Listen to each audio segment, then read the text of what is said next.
Thank you. I'm so happy to be here. I'd like to think of President Obama reading Jasmine's book on Lucy Vincent Beach and then deciding it was one of the best of the year. That's the vision I'm going to hold.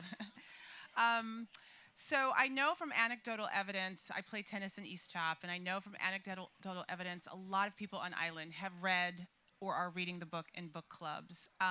So I'm going to assume that some of you have read it, but for those who haven't, can you just give us the premise of the novel? Sure.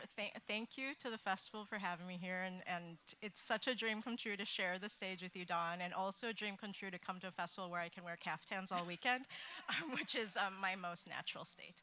So also thanks to everyone who bought the book already. That was the book selling out was a fun surprise today. So The School for Good Mothers is about a Chinese American single mom named Frida Liu who loses custody of her toddler daughter after having one very bad day.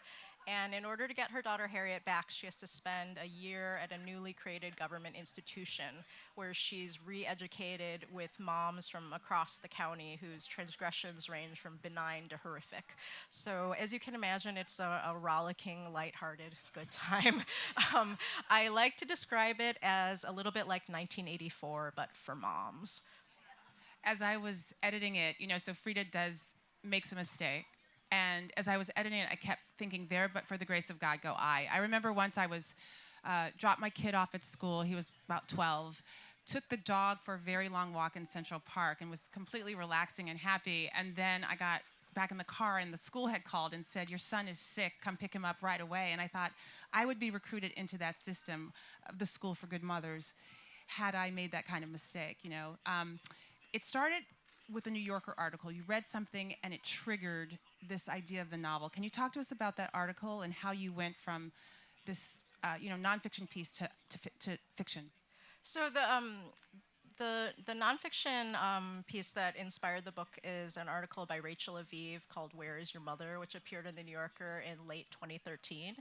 And it wasn't a straight line between reading that piece and starting the book. It was also the fact that I was heading into my late 30s and my husband and I were mulling over the question of whether or not to have a child. So I was ruminating hard on the question of motherhood and deeply freaked out about it. So that personal kernel of inspiration combined with a lot of the intellectual questions in the article I read, which is, so the Rachel Aviv piece is about a single mom who leaves her toddler son at home for a stretch of time. The neighbors hear the child crying, call the police, and after that day she never gets him back. And the story talks about her impossible fight through the family court system and how she was never able to meet the standards, which kept rising and seemed very arbitrary and unjust. And I think the book really the article really planted a kernel of rage in my mind. I knew very little about the family court system before reading about that mother's story, and it turns out that that mother's story is one of thousands. And I mean, there's a lot of variations, but I think it really terrified me to think about the fact that the government can take your child away. And if your child is placed in foster care, you may have no idea where they're living, you may have no way of contacting them. And I think I was also struck by the fact that parents, once they're in the system, have no way of fighting back. And then the more they fight back, the bigger a hole that they're digging for themselves. So I wanted to give voice to that experience.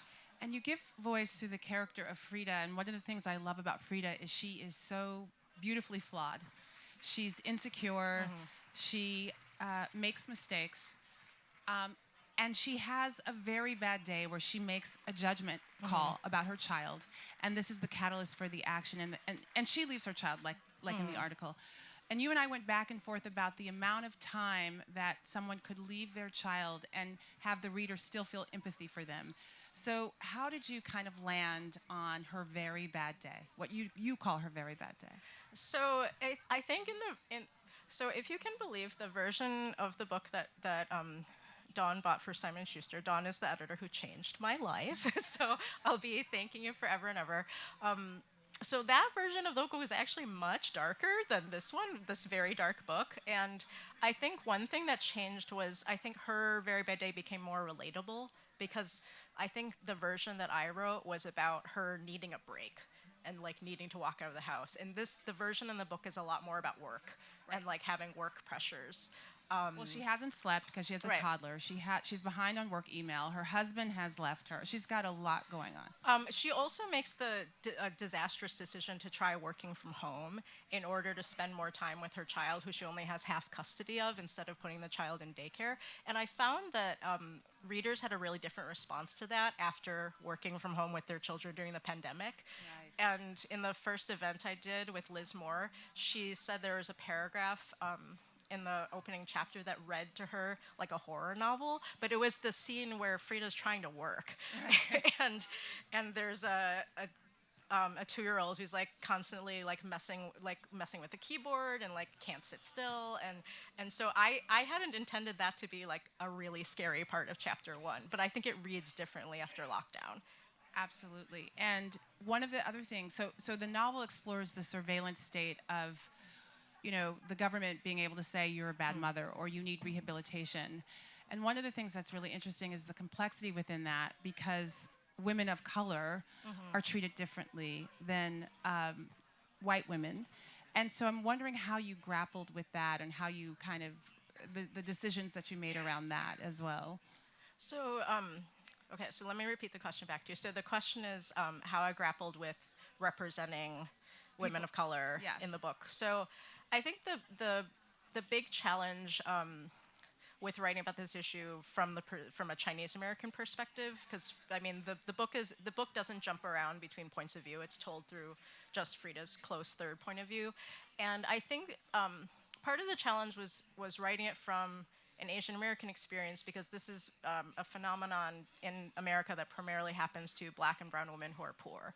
So I was writing from the perspective of a total outsider. She's not just Chinese American, she's from an upper middle class background. She's not being punished for poverty like the way some of the moms are. And I think I grapple with this issue by trying to, with your help, make all the secondary characters multidimensional, so that I think I was really conscious of not wanting the characters of color to be like the ones who teach Frida something. Like that bothers me so much in books where the characters of color are there like for an educational purpose. Right. So I wanted the characters of color to all be flawed, like that they were allowed to be selfish and annoying, or self-destructive. Also, like I really tried not to have characters of color be noble in any Right. way, and to also like have strong personalities, and also to have Frida have to reckon with some of her racial blind spots or her class blind spots, and be called out on things that she should have known better, or mistakes that she made, and to have to deal with the racial hierarchy within the school as the only Asian woman. And you said yesterday in the panel across the way that because of the changes in publishing and it's more multicultural and there are more voices allowed to participate, that you thought Frida could exist as this, main character in a novel, in an American novel, Right. because of what was happening, and that her Chinese American identity is very much it was important for you that she was Chinese American. At the same time, she's an every woman. She's an every mom. Every mom could be in that position. So I love that about it, that she's both specifically Chinese and dealing with her cultural legacies, but also an American woman. Well, it's thanks to Simon and Schuster for taking that leap and like writing jacket copy that called her an every woman, because I mean that is a bold stance to take for the publishing house too, to say that an every woman can be Asian American. But I feel like the way Frida's Chineseness is manifested in the book is very much a product of right now, because I feel like if I tried to write this book 15 years ago, maybe there would have been pressure to make the Chinese story like much more prominent, and because for me it's that the fact that she's Chinese is one part of the story, but it's not the main narrative. Like it's just kind of threaded in, and so the fact that I had the liberty to do that is very much dependent on all the Asian American authors who've come before. So, I mean, one thing that I was thinking about from our panel is I didn't start writing until college, partly because it didn't seem possible to do. Like I knew there was Amy Tan, but Right. there was only Amy Tan. So Right. that's like saying like I'm going to go become Oprah or something. Like Right. it doesn't seem like a possible path. I actually met Amy Tan this spring. I like lost my mind because I'm like, oh my God, you're my idol, and I didn't say one coherent thing to her, but You're- she very graciously accepted my babbling. that's exciting. You can pass the torch. Um, you started this book before you were a mother. Yes, several years before. And in many ways, the book is about the pressure all parents face to be perfect parents all the time, right? To show empathy, to educate, to socialize them in the right way. And I'm wondering to what extent the anxieties that you had about and the ambivalence you had about having children made their way into the novel, and how you feel now that your child is about 6, if those anxieties have met reality. Like, is it as anxiety producing as you thought it would be? You know, I think because I was so nervous about having a kid, it was there were many pleasant surprises. Like I think because I was so freaked out, like, will I ever write again? Oh my God. The fact that I was able to return to this book and eventually get it done, like, was very hopeful for me. But I think because I was thinking a lot about societal injustice and also a lot of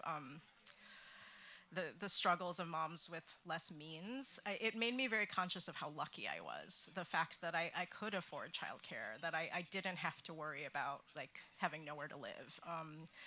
The fact that I didn't have to worry that there's a police presence in my neighborhood always watching me, like ready to catch me if I had made a mistake. Like I think I was conscious of how much ease I had in my parenting, and so like I had my own like endless neuroses, but I knew that also had the freedom to make mistakes without someone punishing me for that. So I think the book was also a home for a lot of the darker feelings and questions, and also whenever I think from the moment you are visibly pregnant, the world starts talking to you and giving you like sort of Unsolicited advice. endless amount of unhelpful and unsolicited advice.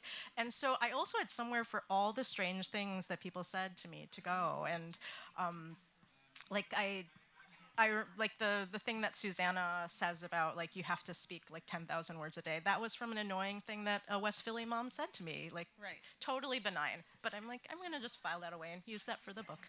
Right. So it also was a home for like just this barrage of information and advice and pressure, and the book was partly a response to my interest in learning about the family court system, and my anger and wanting to more people to think about those issues. But also it was a response to just like the pressure of being a mom in America. Totally. I'm wondering, did you do after the New Yorker article? And did you do much research in terms of the surveillance state around parenting and the system, or was how did you do that? So I read a lot of. I didn't have any. I didn't have access to anyone who'd been through.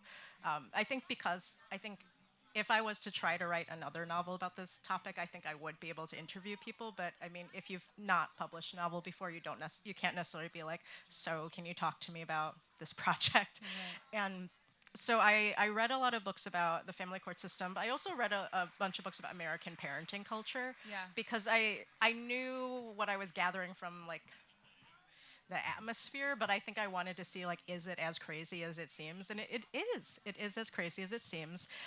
The one piece of research that I wish I had done back then that I only caught up on after my book was out was to read the work of Dorothy Roberts, the UPenn professor who's the expert on this issue. So she just published a book last year called Torn Apart. So that is really the nonfiction companion that I'd suggest to anyone who's interested in reading more about these topics. The totally bonkers thing is I'm going to be on a panel with her next month, and it's just so crazy to have the opportunity to do that because she is actually the expert, whereas I am an artist. Well, I think in fiction you can bring new people to the conversation, and Right. and create another audience to think about these issues, because we're all in our own silos, and some people would never pick up a nonfiction book, and Right. some people would never pick up a novel, so you can marry the two. Yeah, I mean, I think the great thing about a novel is that you can sink into a consciousness in a way that maybe animates the issue more than academic work does.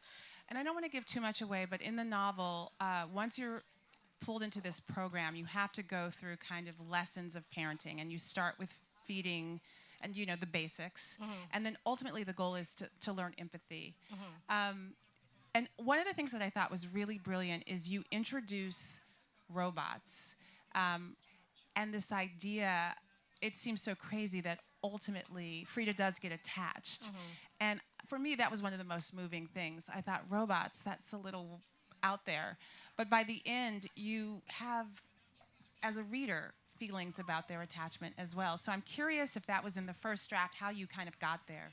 So the more sci-fi elements were actually in the very first draft. So Frida's Very Bad Day came out of a very good writing day I had in early 2014.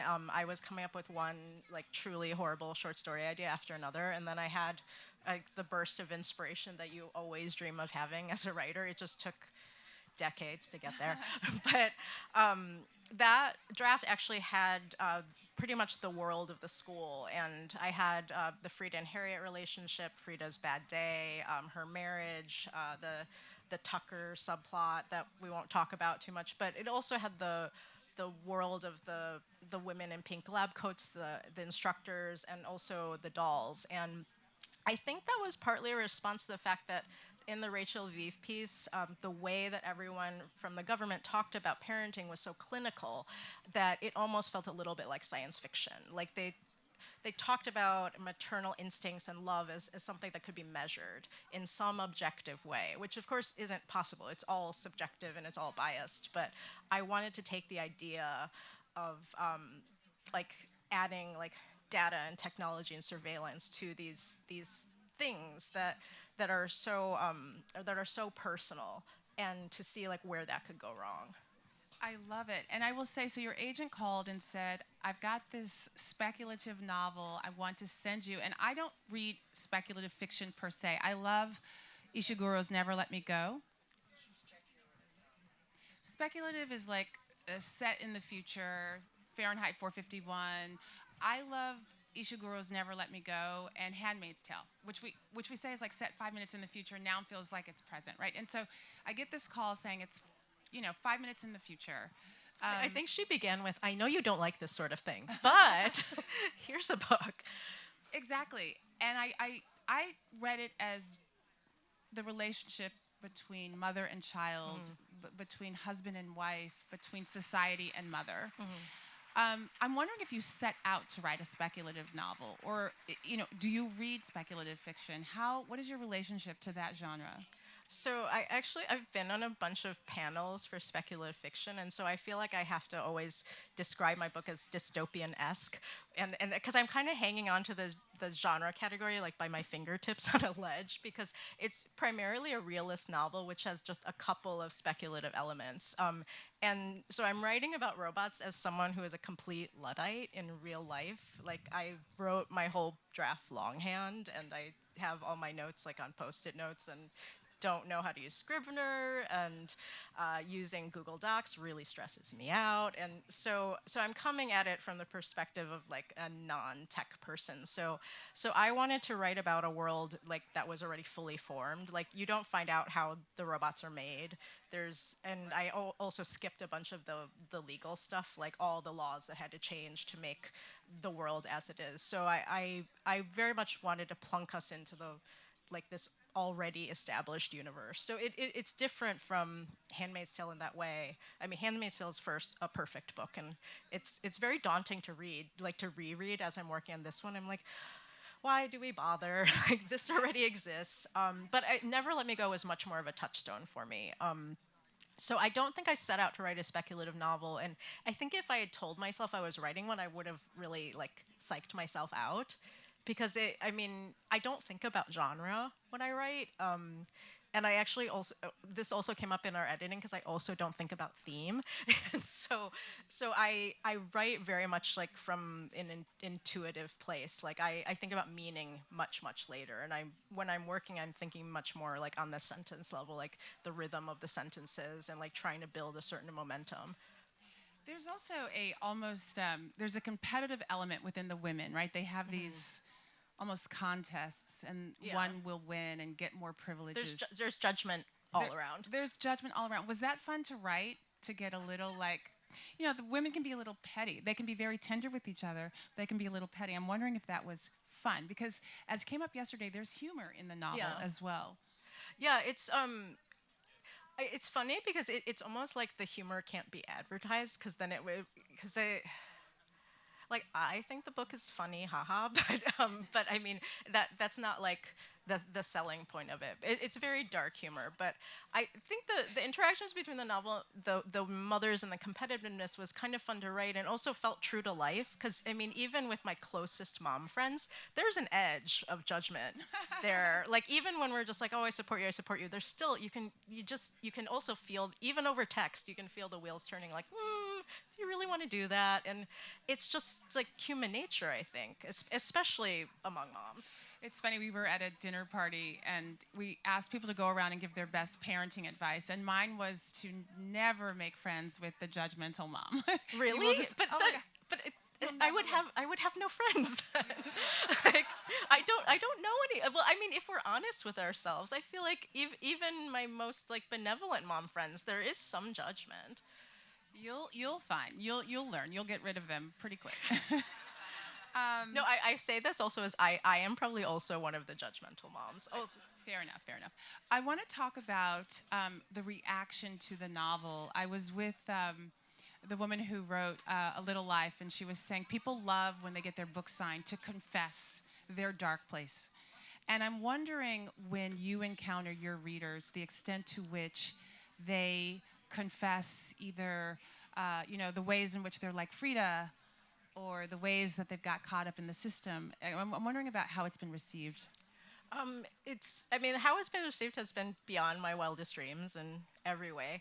I have had the privilege of hearing a lot of personal stories. It's also been really meaningful to hear from people who work in the field, like lawyers and social workers, who felt that this was true to life in some way, because I mean there was no guarantee that was the case.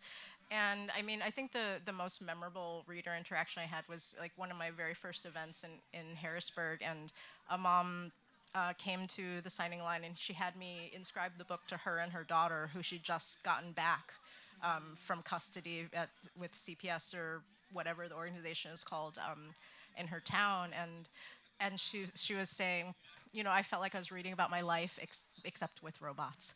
And it was just very meaningful to think that like they will both have this story.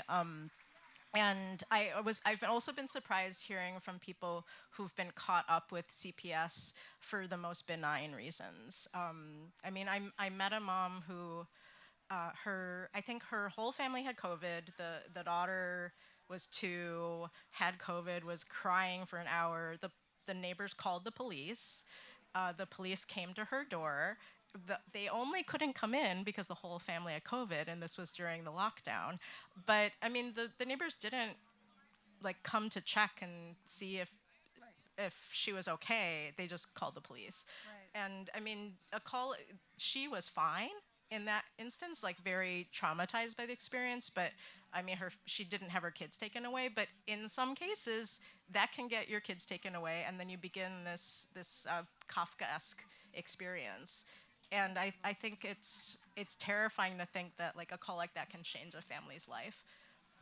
It's terrifying. And speaking of terrifying, I've had two kinds of reactions to the book that people share with me. One is, I read through the night. I couldn't put it down. You owe me a night of sleep. And the other one is, I could only read like 25 pages of time, the sense of almost like this inner dread. I mean, they were addicted and they wanted to keep reading, but they had to kind of parse it out. And so it's propulsive in that way. And I'm wondering if over the, if you worked toward that, I know you had many drafts. If every draft you had that propulsive element and you were trimming around it, or were you building toward that propulsive element?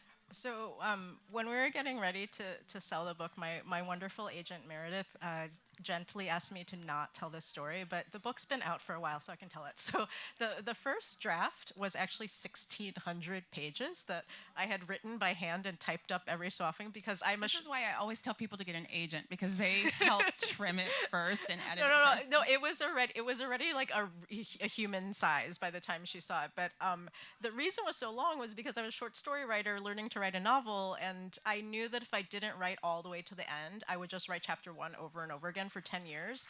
And so I wrote all the way to the end, and then I trimmed it down to 500 pages, and then I started rewriting it chapter by chapter. But I was interested in it being propulsive, not just on the chapter level, but like paragraph to paragraph, sentence to sentence, because I knew that I was leading readers to a very dark place. So I wanted there to be lightness in the language itself so that you're kind of pulled along without like intending to follow, so that readers would have to go with me into the darker corners of the story.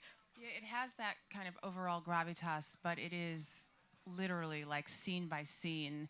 You are rooting for Frida to get out of her own way, for her to make some good decisions, the decisions that will lead to her getting her daughter back, and you're constantly rooting for it. It's what I loved about it, without giving away the end, which I've read in draft form about 8 times, and every time it took my breath away. I'm wondering what you wanted the reader to leave this novel with. What was the kind of overriding idea, emotion? Oh, before I answer that, I will say the book became leaner and meaner through your edits because we cut about 40 pages and like a lot in the middle, which was a problem like that was hard to figure out. And I think what I wanted readers to leave with at the end is, so without giving the ending away, I wanted readers to understand the depth and ferocity of Frida's love for Harriet, and also how spending a year in this government institution had changed her and broken her in a way, because I feel like some of the choices she's made at the end is not, some of it is intrinsic to what any mom would do in that situation, but some of it is also who she is now that she's been like, now that she's had her spirit broken by the state. And so I wanted it to be a response to like what someone would do after they've had a lot of their humanity taken away too. But like there is a note of hope at the end, but I also wanted it to be realistic to what the experience of a Chinese American mom and daughter would be, because this isn't Carrie Matheson in Homeland, where you can just disappear into the woods. So I wanted that there to be a touch of reality too. We're going to take questions from the audience. I'm going to ask a couple more, but if you have questions, get them ready because we are going to open it up. I'm curious about any overseas sales, if it's been sold in other languages, because it's such an American phenomenon, this idea that you can take the child because a neighbor heard your child crying, for example. And so I'm curious if you've had any reaction from readers overseas. So happily, I think we've sold in 23 territories, which is very exciting. And I'm slowly getting my copies, and like the different covers are fascinating to see. The funniest story is it's coming out in Taiwan next week, and so like my mom's friends, my mom's high school classmates are going to read it, which is truly terrifying. But I'm told that the cover of the Taiwanese edition also has like some subtitles to remind people that this is not a manual. Like this is not nonfiction in any way. And I did actually had a lovely couple come to an event in Tulsa, and they're like, we didn't know this was a novel, but they stayed for the whole thing. Even though it says a novel on the cover. It's okay. It's okay. But I mean, I have had online reviews that begin with like, we thought we were buying a parenting guide. I'm like, sorry, folks. No. So you worked at Publishers Weekly Yes. before, which is the internal trade magazine. And You read a lot. You read voraciously. And I do want to ask after this question what you're reading now and what you can recommend to the audience, because I know you read so much. But when did you have a sense that you had a hit on your hands, that this was a book that people were going to grapple with? It got picked by the Jenna Book Club, Jenna Bush Book You Club. mean for my own book Yes. during the lead Did you up? have a sense that, like, yeah? I think in the like deepest corners of my mind, I had that dream, but I think I didn't dare to say it out loud. And I feel like that's like a very Asian female thing that I like was very secret about my ambitions for the book. Like I think maybe I told my therapist in my journal.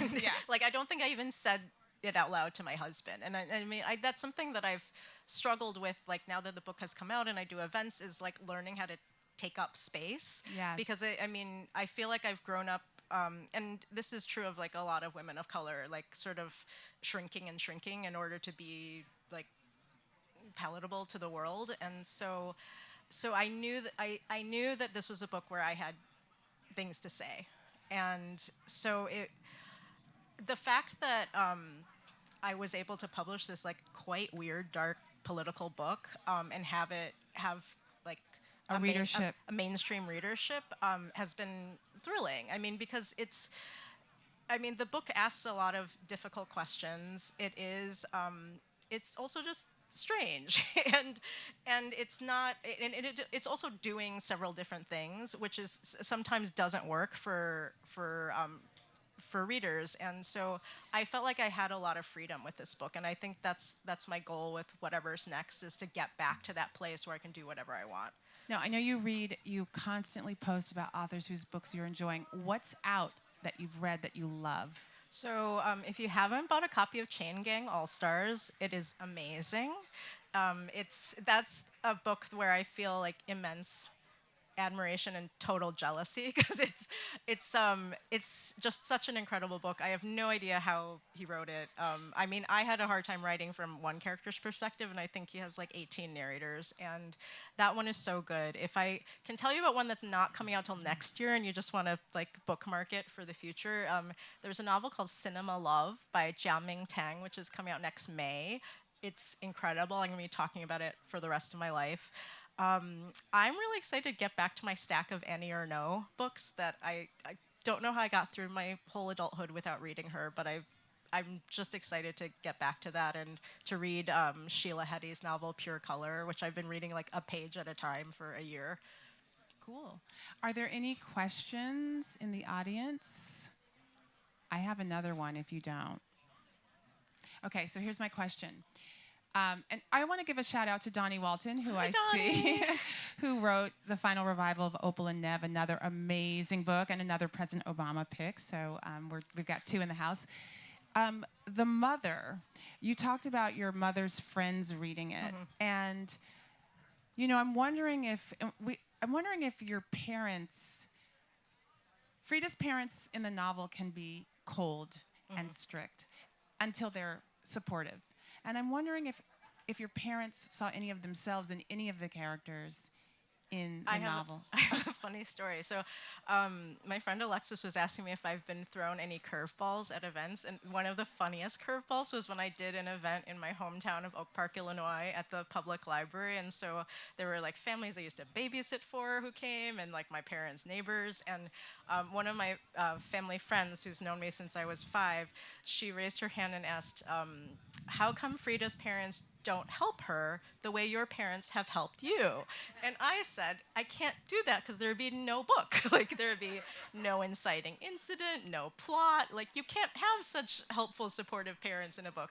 There's no conflict there. Right. Were they surprised at all by Frida? Did they relate to Frida? You know, I don't know that we talked about it in depth. It was more that I had to keep reminding them, this is not me. this is not an autobiographical novel. But this was actually the first piece of fiction I ever let them read. Like, I'd published short stories that I just told them, like, here's a copy. You can look at the table of contents in the bio, but do not read the inside because it will just upset you. And so for this book, I gave them galleys, and I think they went on their own emotional journey reading this book. But I think they were just like overall really proud of me. I mean, I think it made them uncomfortable, but I think they were just like you did it, because I'd been working on this book for so long. You started in 2014. I started in 2014, but I started writing fiction in 1997. So it was just a very, very long journey to the first book. And was there even that kind of no child of mine will be a writer, you have to be a doctor or a lawyer or a professor, or were they okay with your aspirations to write fiction? So the thing to do if you are a young person who wants to go into career writing is to first say you want to go into theater. So I wanted to be so tell your grandkids if they want to convince their parents to be an English major. So I wanted to go into musical theater and go to a theater conservatory. I was not actually that good at any of the skills required to be a musical theater major, but I wanted to go to Carnegie Mellon and like sing and dance on Broadway. So after I decided to be an English major, my parents were like, thank God, this is so practical. So that was like the way to do it, because I mean, for Chinese academic parents, like the idea that I wanted to be an actress was just this constant heart attack. So English majors can develop skills that lead to jobs. Kids so they are felt crafty. fine about that. Kids are wily. Was there anything in the reviews that surprised you that you yourself didn't even see that you were writing? I mean, they were fantastic. You said it was one of the most acclaimed novels, or the publisher of Simon & Schuster said, of the year. Was there something that you didn't even know you were writing that you had created when you were reading the reviews, and you're like, I did that? Well, I guess I'm of the belief. I mean, I'm probably quoting. I think I'm probably quoting my college writing professor Ben Marcus, but I agree with what he said. Like when I was an undergrad, that the author is not necessarily the expert on the work. I mean, even talking to you about the book now, I'm telling you a story about it. It may be totally different than your take on the book, and I haven't read all the criticism, and you know, I was thrilled to be reviewed by Molly Young in the New York Times. I've been obsessed with her work for years. I also really benefited from the fact that my book came out a week after The Lost Daughter, the adaptation of the Elena Ferrante novel, and so there was a piece in The Atlantic that talked about that film and my book together. So the fact that the book got written about in think pieces is like exciting and unreal. And when you read it, you're just like, oh, like kind of terrifying, but also really exciting. I loved John, who moderated the panel, is here, and we talked yesterday, or you talked yesterday in the Big Ten about dismantling that which you're trying, recreating that which you're trying to dismantle. Oh, I think Nana said that. So yeah, but yeah. Nana, whose book you just recommended. Yeah, everyone go buy it. It's amazing. And that one's not sold out. I just saw it, so you can actually get that on the table. But did you have those apprehensions that there's something you wanted to kind of pointedly criticize and kind of deconstruct, and yet here you were throwing attention to it at the same time? I think I was interested in asking questions. Like I knew that I had no way to propose answers, but I knew that that within the story I was telling, I could ask a lot of questions about this system. And I guess I wasn't worried about drawing attention to it, because I think I wanted the political message of the book, or the activist element of the book, to be subtle in a way, because I guess I'm always like resistant to political novels that are really didactic, because you want a novel to entertain. Like you don't necessarily want I might be quoting you for all I know.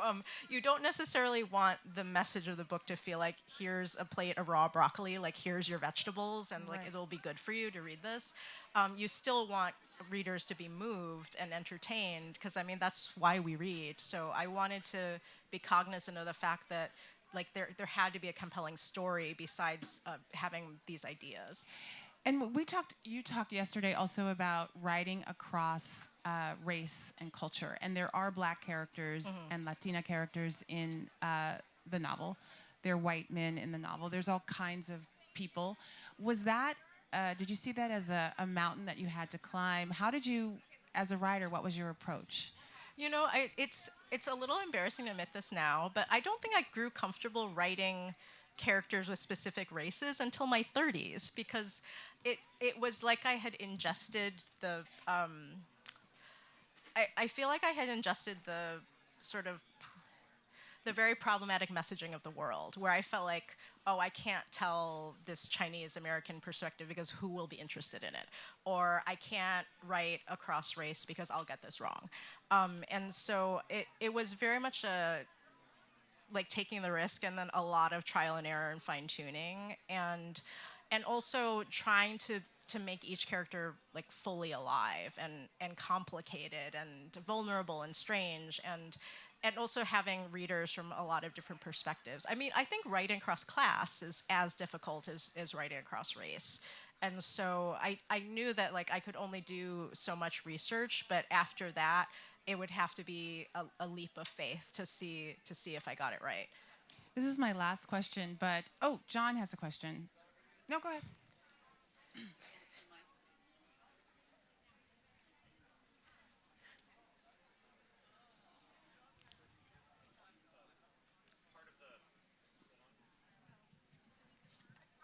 Part of the,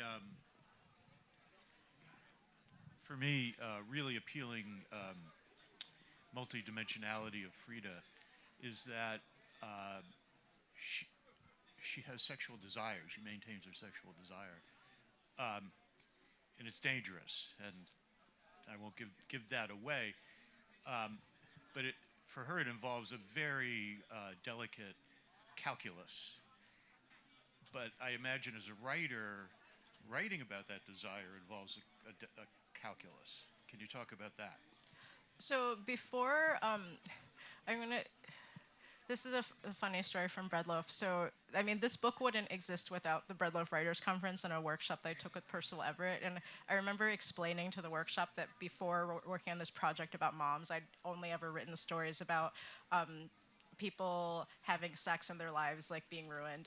Like it was just like sad stories about desire and terrible relationships and he said, well, this is a dark, sad story about what happens after people have sex. so that's one way to look at the book.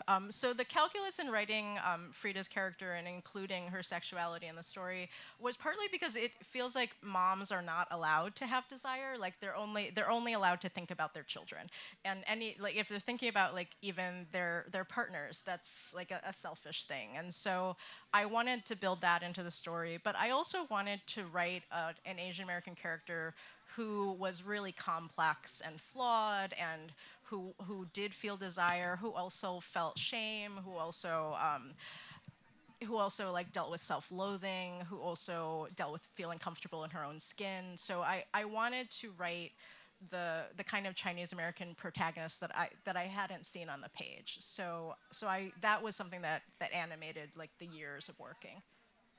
And it was one of the things that, as an editor, drew me. I'd never seen anyone like her. I know I said that about Opal, and I mean that too, but I'd never seen anyone like her on the page. She was so beautifully flawed. Well, I mean, I feel like Asian these days you see it more. Yes. But growing up, I didn't see that many Asian American women who got to be a mess. So I wanted to have the messiness of life available to her. Well, we are ending. I just want to repeat that the books are sold out, but she's going to sign a plate, and they have a voucher at the book sale. So thank you, everyone who's already bought Thank the you book. so much for coming. Thank you. Thanks to a wonderful audience. And weren't we so lucky to have the author and editor together? And so I guess you can get those book plates right at the tent there. And we will be starting in 5 minutes, our last session of the day with Michelle Miller Belonging and Daryl Alexander.